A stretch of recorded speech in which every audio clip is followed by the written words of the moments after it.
کی سلطانی۔ بسم اللہ الرحمن الرحیم۔ اللہ تبارک و تعالیٰ کے پاکیزہ نام سے آغاز کرتے ہیں جو بہت مہربان نہایت رحم والا ہے۔ قیامت کی علامتوں پر کلام چل رہا تھا۔ امام بخاری رحمۃ اللہ علیہ نے ایک باب قائم کیا تھا، باب رفع العلم و ظہور الجہل، علم کے اٹھ جانے اور جہالت کے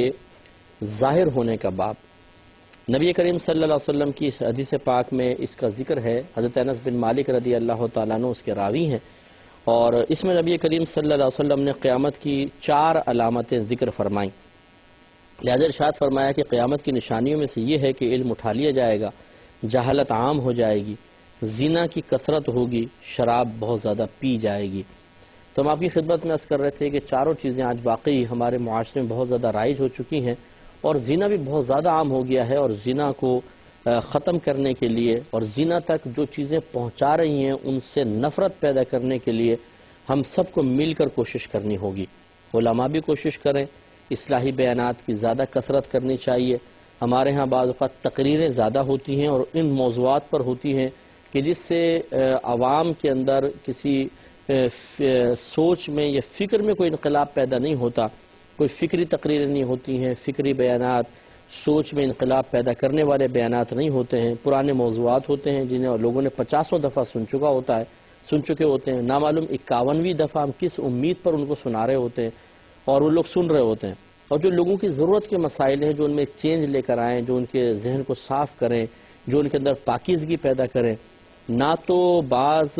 لوگوں کو اس قسم کے موضوعات پہ بیان کا سلیقہ حاصل ہوتا ہے، نہ وہ سیکھنا چاہتے ہیں، نہ اس کو امپورٹنس دیتے ہیں۔ نتیجہ نکل رہا ہے کہ ہمارے معاشرے میں بہت زیادہ برائیاں عام ہوتی جا رہی ہیں۔ اگر ہر جمعے ہر ممبر پر اصلاحی بیانات ہوں اور لوگوں کے اندر شعور کی بیداری کا اہتمام ہو، مجھے اللہ کی ذات پاک سے امید ہے کہ ہمارے معاشرے کا بہت بڑا حصہ جو مسجدوں سے خاص طور پہ وابستہ ہے وہ بہت گناہوں سے دور ہو سکتا ہے۔ اسی طریقے سے چینلز اپنے اپنے کام کر رہے ہیں ماشاءاللہ، اصلاحی بیانات، اور اگر ہو سکے تو جو ڈرامے بنائی رہے ہیں وہ اصلاحی ڈرامے بنا لیں۔ ویسے تو ہر ڈرامے کے اندر برائیاں دکھائی جاتی ہیں، اب وہ کہتے ہیں جی ہم معاشرے کی ایک تصویر دکھا رہے ہیں، تصویر تو دکھا رہے ہیں، بالکل چلیں صحیح مان لیا، لیکن اس سے بہت سے لوگ برائی سیکھ بھی رہے ہوتے ہیں۔ اصلاحی رنگ اگر ڈراموں کے اندر رکھا جائے تو بہت ہی مؤثر ثابت ہو سکتا ہے۔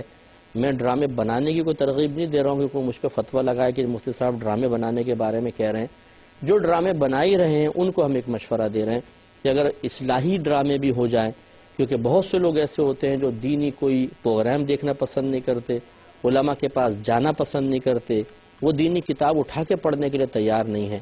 لیکن اس قسم کے ڈرامے جو اصلاحی ہوتے ہیں اس سے ان کے دل پہ اثر طاری ہوتا ہے اور وہ گناہوں سے بچنے کے لیے تیار ہو سکتے ہیں۔ تو خلاصہ کلام یہ ہے کہ ہر شعبے میں اس کے لیے کام کرنا ہوگا۔ تو زنا بھی چونکہ اب بہت زیادہ عام ہو رہا ہے، بدنگاہی عام ہے، اور ذہنوں کو گندا کرنے والی چیزیں بہت زیادہ عام ہو چکی ہیں، اور کچھ لوگ تو باقاعدہ ایک مشن لے کر چل رہے ہیں کہ ذہن گندا کرنا ہے۔ نیٹ کے اوپر بہت سی ویب سائٹس ایسی ہیں جو یہ کام کر رہی ہیں،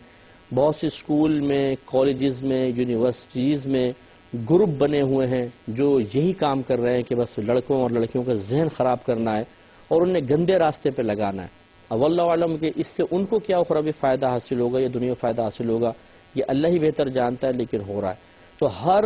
شعبے میں ضرورت اس بات کی ہے کہ خصوصاً جو ینگ جنریشن ہے، نئے نئے بچے ہیں، ان کے ذہنوں کو صاف کیا جائے اور پاکیزگی پیدا کرنے کی کوشش کی جائے۔ جیسے میں آپ کو بتا رہا تھا پچھلے پروگرام میں کہ ہمارے نبی کریم صلی اللہ علیہ وسلم نے بھی، آپ تو آئے تزکیہ نفس کے لیے تھے، لوگوں کی صفائی کے لیے آئے تھے، وَيُعَلِّمُهُمُ الْكِتَابَ وَالْحِكْمَةَ، اللہ تعالیٰ نے فرمایا، ارشاد ہوا کہ یتلو علیہم آیاتہ ویزکیہم ویعلمہم الکتاب والحکمہ، یہ نبی کریم صلی اللہ علیہ وسلم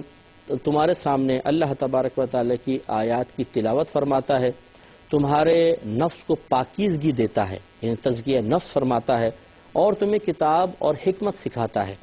تو ہمارے نبی کریم صلی اللہ علیہ وسلم کی پوری زندگی ایک مشن یہ بھی رہا کہ آپ صحابہ کرام علیہم رضوان کے باطن کی صفائی کا اہتمام فرماتے رہے، اور یہی سنت، یہی طریقہ ہم سب کو بھی اختیار کرنا چاہیے۔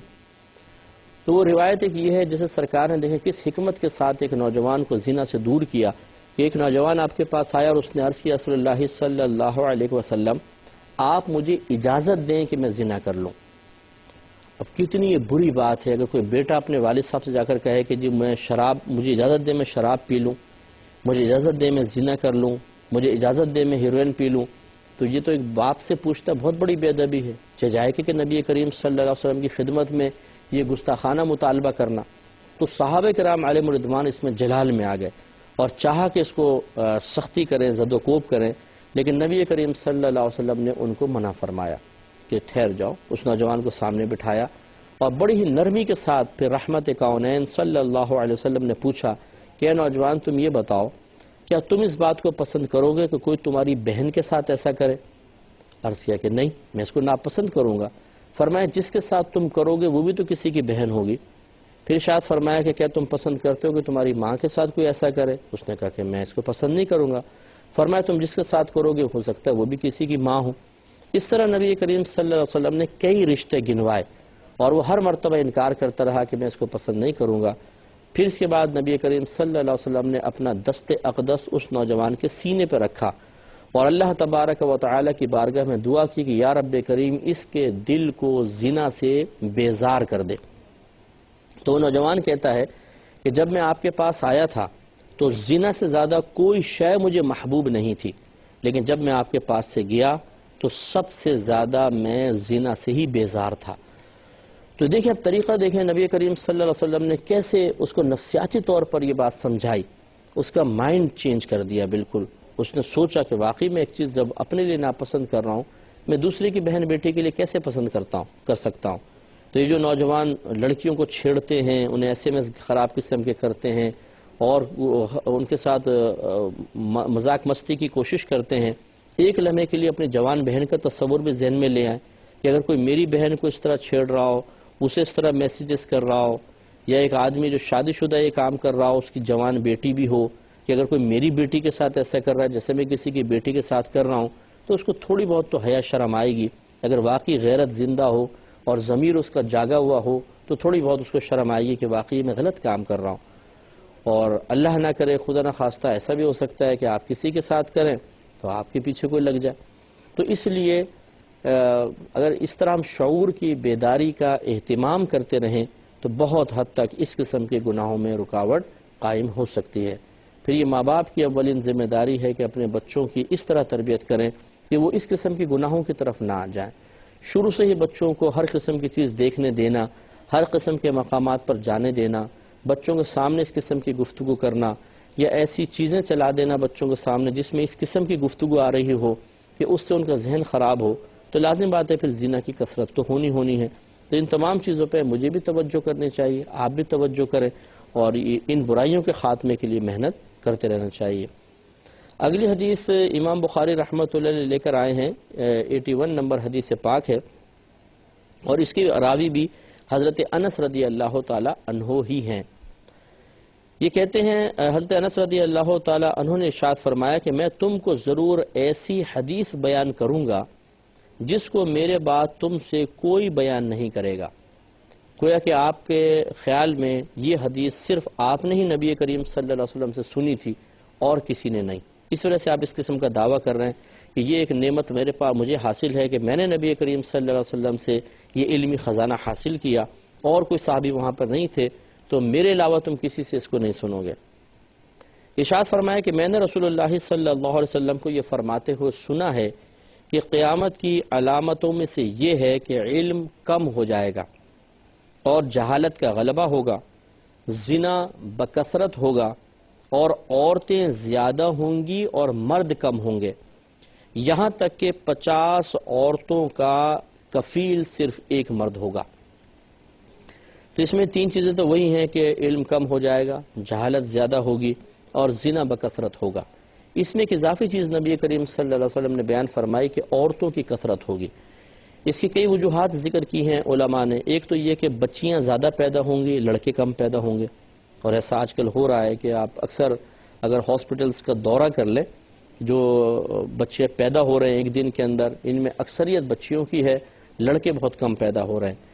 یا پھر اس کا مطلب یہ ہے کہ آخری زمانے میں جب مقابلے ہوں گے، جنگیں ہوں گی، مرد زیادہ مریں گے، عورتیں زیادہ بچ جائیں گی، تو پھر عورتیں بکثرت ہو جائیں گی، مرد کم ہو جائیں گے۔ تو یہ کچھ وجوہات ہیں جس کی بنا پر عورتیں زیادہ ہو جائیں گی، مرد کم ہوں گے، اور سرکار نے شاید فرمایا کہ 50 عورتوں پہ ایک مرد ہوگا۔ اب یہاں جو 50 کی تعداد ذکر کی ہے، یہ اس میں دو احتمالات ہیں، دو یہاں باتیں ہو سکتی ہیں۔ ایک تو یہ کہ نبی کریم صلی اللہ علیہ وسلم کی عادت مبارکہ ہے اور عربوں کا اکثر اسلوب بھی ہے کہ جب کسی چیز کی کثرت کی طرف اشارہ کرنا مقصود ہوتا تھا تو وہ ایک بڑے عدد کے ساتھ اس کو ذکر کر دیتے تھے۔ جیسے ہمارے ہاں بھی ہوتا ہے، ہم 2 دفعہ 4 دفعہ 6 دفعہ کسی کے پاس گئے، وہ نہیں ملتا تو ہم کہتے ہیں یار 1000 بار تمہارے پاس آئے ہو تو ملتے نہیں ہو۔ اب 1000 بار یہ محاورتاً ہم کہتے ہیں، ورنہ 1000 بار گن کے تو نہیں گئے اس کے پاس۔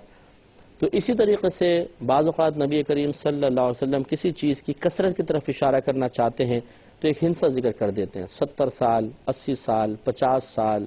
40 50، جیسے یہاں 50 عورتوں کا ذکر ہے۔ اگر ایسا ہے تو پھر یہ 50 عورتیں، خاص 50 کا ہندسہ بیان کرنا مقصود نہیں، بلکہ کہنے کا مطلب یہ ہوگا کہ ایک ایک آدمی کئی عورتوں کی کفالت کر رہا ہوگا۔ اور اگر واقعی اس کو ظاہر پر رکھیں، یہ پاسبل بھی ہے کہ واقعی ایسا ہو کہ 50 عورتوں کے مقابلے میں ایک مرد ہوگا، تو پھر یہ بھی احتمال ہے کہ سرکار نے یہاں واقعی عدد کا ہی ارادہ کیا ہو کہ ایک مرد کے لیے 50 عورتیں ہوں گی۔ وہ عورتیں ہونے کا مطلب کوئی بیویاں نہیں ہیں، مطلب ماں بھی ہے، بیٹیاں ہیں، بہنیں ہیں اور دیگر رشتہ داروں کی عورتیں ہیں، تو ایک ایک آدمی 50 عورتوں کی کفالت کر رہا ہوگا۔ سرکار نے قرب قیامت کی علامات میں سے اس کو ذکر فرمایا ہے۔ تو اس میں علم کم ہو جائے گا، یہ برائی ہے، جہالت کا غلبہ ہوگا، برائی ہے، زنا بکثرت ہوگا، برائی ہے، لیکن عورتیں زیادہ ہوں گی، مرد کم، یہ کوئی برائی کے ارادے سے سرکار نے بیان نہیں فرمایا، یہ ایک حقیقت حال کا بیان مقصود ہے۔ لہذا اس سے ہماری اس بات جو ہم نے پہلے عرض کی، اس کو اس تناظر میں نہ دیکھا جائے۔ میں نے آپ کو بتایا تھا کہ اکثر جو نبی کریم صلی اللہ علیہ وسلم نے قرب قیامت کی علامات ذکر کی ہیں وہ برائیاں ہیں، غلط کام ہیں، غلط چیزیں ہیں جن کو سرکار نے بیان فرمایا، اور آپ کا مقصود ایک تو خبر دینا بھی ہے، لیکن دوسرا آپ کا قصد و ارادہ لوگوں کو ان گناہوں سے بچنے کے بارے میں شعور کی فراہمی ہے۔ لیکن بعض چیزیں ایسی بھی سرکار نے ذکر فرمائی ہیں جن کا تعلق کسی برائی سے نہیں ہے، وہاں واقعی صرف خبر دینا مقصود ہے، جیسے یہ عورتوں کا مسئلہ ہے کہ ایک مرد کے مقابلے میں 50 عورتیں ہونا، اس میں عورتوں کا کیا بیچاریوں کا دوش ہے، کیا قصور ہے؟ اور یہ کوئی بری چیز نہیں ہے، اگر عورتیں زیادہ ہوں مرد کم ہوں، کوئی برائی نہیں ہے، وہ بھی اللہ کی مخلوق ہے، اللہ کی بندیاں ہیں۔ تو اب بعض لوگ جو ہیں بچیوں کو جو نفرت کی نگاہ سے دیکھتے ہیں تو وہ بالکل غلط ہے، اور ایسا بھی نہیں ہونا چاہیے۔ وضاحت میں کر چکا ہوں کہ یہ سوچنا کہ جی اس کا مطلب ہے چونکہ یہ قرب قیامت کی علامات میں سے ہے، اس کا مطلب یہ ہوا کہ عورتوں کا زیادہ ہونا، مردوں کا کم ہونا برا ہے، یہ کوئی اس میں برائی کا پہلو نہیں ہے، یہ ایک صرف خبر دینا مقصود ہے۔ تو اس لیے اگر بچیاں عورتیں زیادہ بھی ہوں بہرحال تو یہ اللہ کی مرضی ہے اور اسی مشیت کے مطابق ہے، مرد ان کی کفالت کرے گا۔ تو اس سے ہمارے وہ بھائی بہن ذرا درس حاصل کریں۔ ضمن یہ بات آگئی تو میں عرض کر دیتا ہوں کہ جن کے ہم بچیاں زیادہ ہوتی ہیں یا ہوئی ہیں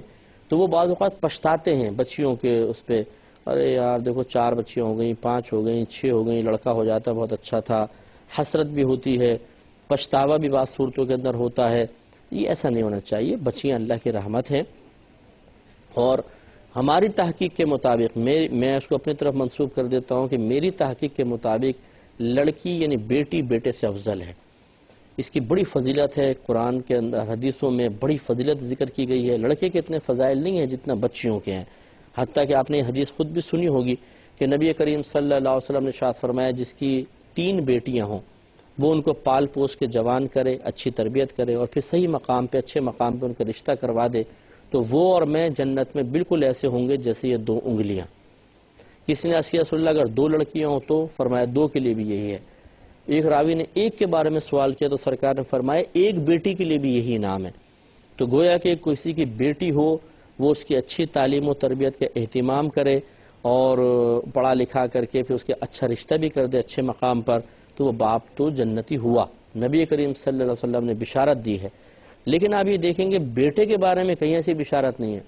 کہ جس نے بیٹے کو پال پوس کے جوان کے اچھے مقام پہ رشتہ کر دیا وہ اور میں جنت میں ایسے ہوں گے۔ لڑکی کے بارے میں ہے، تو گویا کہ بیٹی تو وہ اللہ کی نعمت ہے جو آپ کے لیے دخول جنت کا سبب بن سکتی ہے، دخول جنت کی ضمانت بن سکتی ہے۔ اب اس سے نفرت کرنا اور اس کے پیدا ہونے پہ آئے ہائے یہ ایک اور منحوس ہو گئی، معاذ اللہ ثم معاذ اللہ۔ یہ زیادہ تر ساسیں کرتی ہیں، مجھے بڑا افسوس ہوتا ہے اس قسم کی ساسوں پر، نندوں پر، کہ جو بیچاری ساس بہو کو اور یہ نندیں اپنی بھابھی کو برا بھلا کہہ رہی ہوتی ہیں کہ یہ تو ایسی منحوس عورت آئی ہے، لڑکیاں پیدا کرتی چلی جا رہی ہے۔ ارے بھائی ان کا قصور یہ ہے کہ بھابھی کا قصور ہے، آپ کی ایک عورت کا قصور ہے، کوئی اس کے پاس کوئی آپشنز تو نہیں تھے کہ اللہ تعالیٰ نے دوست کو آپشن دیے، لڑکا لڑکی جو تم چوائس کر لو گے ویسا ہو جائے گا۔ اگر ایسا ہوتا تو وہ پھر لڑکے ہی چوائس کر لیتی، لیکن یہ تو اللہ کی دین ہے، اللہ تعالیٰ کی طرف سے ہے۔ اور میں اکثر اس طرح کی ساسوں کو، نندوں کو سمجھاتا ہوں کہ آپ کا یہ کہنا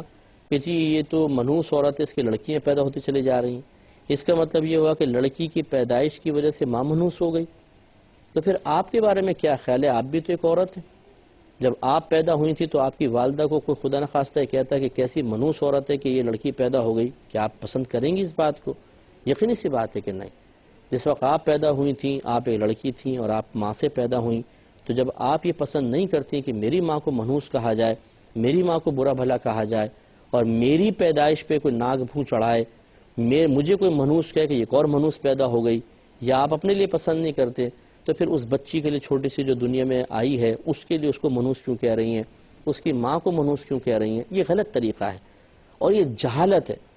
آپ غور کریں کہ اللہ تبارک و تعالی نے اپنے حبیب کریم صلی اللہ علیہ وسلم کو جو نعمت عطا فرمائی،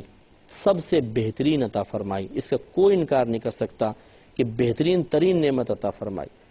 تو اللہ تعالی نے اپنے حبیب کریم صلی اللہ علیہ وسلم کی نسل مبارکہ چلانے کے لیے جس ذات کا اہتمام فرمایا وہ ایک عورت ہے، بی بی فاطمہ رضی اللہ تعالیٰ عنہ، سرکار کی بیٹی ہیں، ورنہ سرکار کے صاحبزادے تو دنیا میں پردہ فرما گئے تھے بچپنے کی حالت میں، ایک روایت کے مطابق 2، ایک روایت کے مطابق 4، کسی نے 6 بھی لکھا ہے، لیکن آپ کے جتنے بھی بیٹے ہوں بہرحال وہ بچپن میں ہی انتقال کر گئے تھے۔ آپ کی بچیاں جوان ہوئیں، اور ان میں بھی خصوصاً بی بی فاطمہ رضی اللہ تعالی عنہا، جو بی بی خدیجۃ الکبریٰ رضی اللہ تعالی عنہا سے ہیں، آپ سے آپ کی نسل مبارکہ چل رہی ہے۔ تو اللہ تعالیٰ نے گویا کہ اپنے سب سے عظیم ترین نبی، اپنے سب سے محبوب ترین بندے کی بیٹی کے ذریعے نسل چلانا پسند فرمائی، تو بیٹی کوئی معمولی چیز ہے؟ بیٹی کا مقام بہت زیادہ ہے، بہت بلند و بالا ہے۔ ہمارے سرکار صلی اللہ علیہ وسلم نے ایسا نہیں ہوا کہ بیٹی کی پیدائش پر افسوس کا اظہار کیا ہو، آپ نے مطلب چہرہ اتر گیا ہو اور بس ایسی پزمردہ دل سے کوئی خوشی کا اظہار کیا ہو، نہیں۔ ہمارے نبی کریم صلی اللہ علیہ وسلم جہالت مٹانے کے لیے آئے ہیں، جہالت میں مبتلا ہونے کے لیے نہیں، معاذ اللہ ثم معاذ اللہ۔ نبی تو جہالت سے بہت دور ہوتے ہیں۔ سرکار نے خوشی کا اظہار فرمایا، بیٹی کی تعظیم فرماتے تھے، بیٹی کو پیار سے اپنے گھر پہ بلاتے تھے، اس کے آرام و آسائش کا خیال رکھتے تھے۔ اس لیے بہرحال عورتوں کی کثرت اگر ہوگی بھی تو یہ کوئی بری چیز نہیں ہے۔ اللہ تبارک و تعالیٰ اس کو سمجھنے کی توفیق عطا فرمائے، آمین۔ وآخر دعوانا ان الحمد للہ۔